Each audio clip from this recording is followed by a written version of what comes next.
नमस्कार, मैं रवीश कुमार।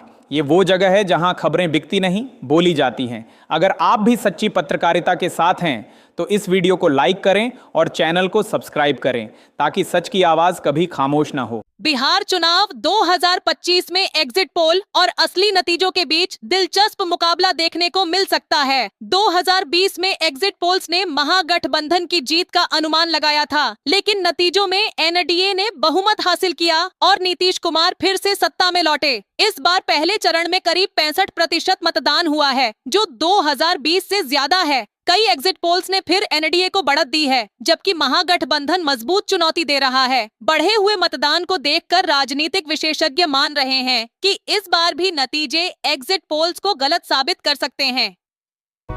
फरीदाबाद में पुलिस ने एक डॉक्टर के घर से 300 किलो RDX, AK-47 राइफल और भारी मात्रा में कारतूस बरामद किए।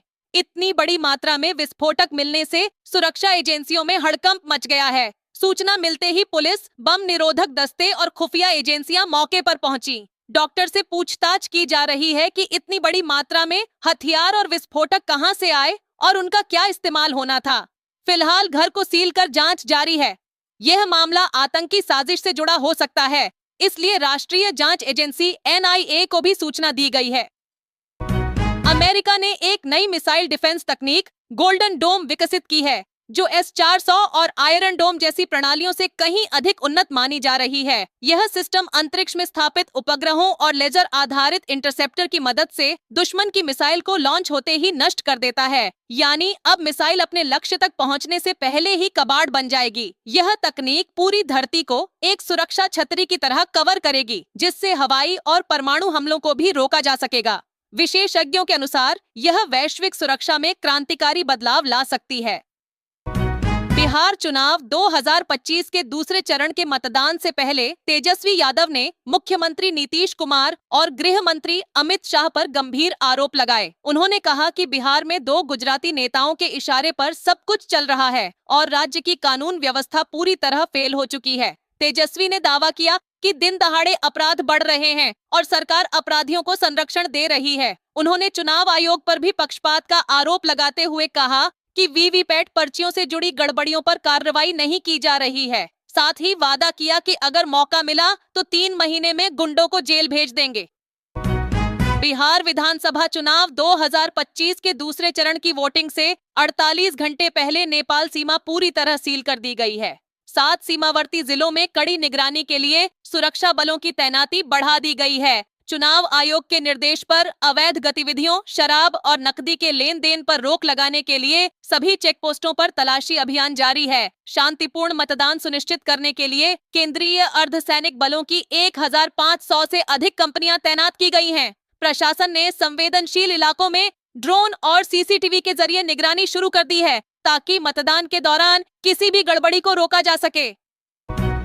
कांग्रेस के ट्रेनिंग कैंप में राहुल गांधी को देर से पहुंचने पर अनोखी सजा मिली। वे कार्यक्रम में 2 मिनट देरी से पहुंचे, जिसके बाद प्रशिक्षकों ने उन्हें 10 पुशअप लगाने को कहा। राहुल ने मुस्कुराते हुए सजा स्वीकार की और बाकी कार्यकर्ताओं के साथ पुशअप लगाए। यह कैंप कांग्रेस कार्यकर्ताओं के लिए अनुशासन और फिटनेस पर केंद्रित था। पार्टी नेताओं ने बताया कि राहुल गांधी का यह कदम युवाओं के लिए प्रेरणा है कि नेता भी नियमों से ऊपर नहीं है। कैंप में उन्होंने आत्मानुशासन और जमीनी जुड़ाव पर जोर देने की बात कही। गृह मंत्री अमित शाह ने बिहार के अरवल में जनसभा को संबोधित करते हुए राहुल गांधी पर तीखा हमला बोला। उन्होंने कहा कि राहुल गांधी चाहें तो बिहार से लेकर इटली तक यात्रा निकाल लें, लेकिन सरकार किसी भी घुसपैठिए को देश में नहीं रहने देगी। शाह ने कांग्रेस और महागठबंधन पर देश की सुरक्षा से खिलवाड़ करने का आरोप लगाया। उन्होंने कहा कि विपक्ष केवल वोट बैंक की राजनीति करता है, जबकि केंद्र सरकार देश की सीमाओं और नागरिकों की सुरक्षा के लिए प्रतिबद्ध है। साथ ही उन्होंने दावा किया कि बिहार में NDA फिर से बहुमत से सरकार बनाएगा। बंगाल में सांसद महुआ मोइत्रा और पिनाकी मिश्रा के शादी समारोह पर विवाद छिड़ गया है। विपक्ष ने आरोप लगाया कि सरकारी संसाधनों और VVIP सुविधाओं का दुरुपयोग हुआ। सोशल मीडिया पर वीडियो और तस्वीरें वायरल होने के बाद TMC और BJD दोनों दल सफाई में उतर आए। बिहार के हाजीपुर स्ट्रांग रूम पर RJD ने गंभीर आरोप लगाए कि आधी रात को एक पिकअप वैन अंदर गई और CCTV कैमरे बंद थे। पार्टी ने इसे EVM में गड़बड़ी की साजिश बताया। चुनाव आयोग ने इन आरोपों को खारिज करते हुए कहा कि सभी कैमरे चालू थे, केवल एक स्क्रीन तकनीकी कारण से कुछ देर बंद हुई थी। आयोग ने बताया कि जो पिकअप वैन गई थी वह सुरक्षा कर्मियों का सामान लेकर गई थी और उसका पूरा विवरण गार्ड रजिस्टर में दर्ज था। आयोग ने आरजेडी के सोशल मीडिया वीडियो को भ्रामक और तथ्यों से परे बताया। बांग्लादेश में अगस्त 2024 में पूर्व पीएम शेख हसीना को देश छोड़कर भारत लौटना पड़ा। इस दौरान नोबेल विजेता मोहम्मद यूनुस को अस्थायी सरकार का मुखिया बनाया गया। पूर्व मंत्री मोहिबुल हसन चौधरी के अनुसार अमेरिकी एजेंसी USAID और बिल क्लिंटन की भूमिका इस बदलाव में थी। वे इसे सोचे समझे तख्तापलट का हिस्सा बता रहे हैं, जिसमें माइक्रो क्रेडिट संस्थाओं और क्लिंटन इंटरनेशनल के कनेक्शन को जोड़ा गया। ये दावे अभी आरोपों के रूप में हैं और पूरी तरह सत्यापित नहीं हुए हैं। अगर सही हैं, तो बांग्लादेश की आंतरिक राजनीति और विदेश संबंधों पर गंभीर प्रभाव पड़ सकता है। भारत ने अपनी मिसाइल क्षमता में बड़ी छलांग लगाई है। एग्नि 5 बैलिस्टिक मिसाइल का सफल परीक्षण हुआ, जिसकी रेंज लगभग 5000 किलोमीटर है। इसका मतलब है कि अब भारत की मिसाइल प्रणाली पाकिस्तान के साथ साथ चीन और तुर्की तक रणनीतिक तौर पर पहुंच सकती है। इसके अलावा long range land attack cruise missile LRLSEM पर भी काम चल रहा है। यह बढ़ती क्षमता भारत को क्षेत्रीय और दूरस्थ लक्ष्यों पर नियंत्रण और डिटेरेंस की ताकत देती है। हालांकि इससे क्षेत्रीय तनाव बढ़ सकते हैं और तकनीकी, कानूनी व भू राजनीतिक चुनौतियां भी सामने आ सकती हैं। दुनिया के क्रिकेट इतिहास में एक नया रिकॉर्ड बना है। एक गेंदबाज ने टेस्ट, वनडे और T20 क्रिकेट में बोल्ट से पहला विकेट लेने वाला दुनिया का पहला और इकलौता बॉलर बनने का कारनामा किया है। यह उपलब्धि किसी भी क्रिकेटर के लिए बहुत ही दुर्लभ और अद्भुत मानी जाती है, क्योंकि अलग अलग फॉर्मेट में यह करने की चुनौती बहुत बड़ी होती है। इस रिकॉर्ड से खिलाड़ी की क्षमता, सटीकता और दबाव में प्रदर्शन की कुशलता सामने आती है। क्रिकेट जगत में इसे बड़ी उपलब्धि के रूप में देखा जा रहा है और फैंस इस ऐतिहासिक पल की तारीफ कर रहे हैं। दिल्ली MCD उपचुनाव में भाजपा ने अपनी 12 उम्मीदवारों की लिस्ट जारी कर दी है।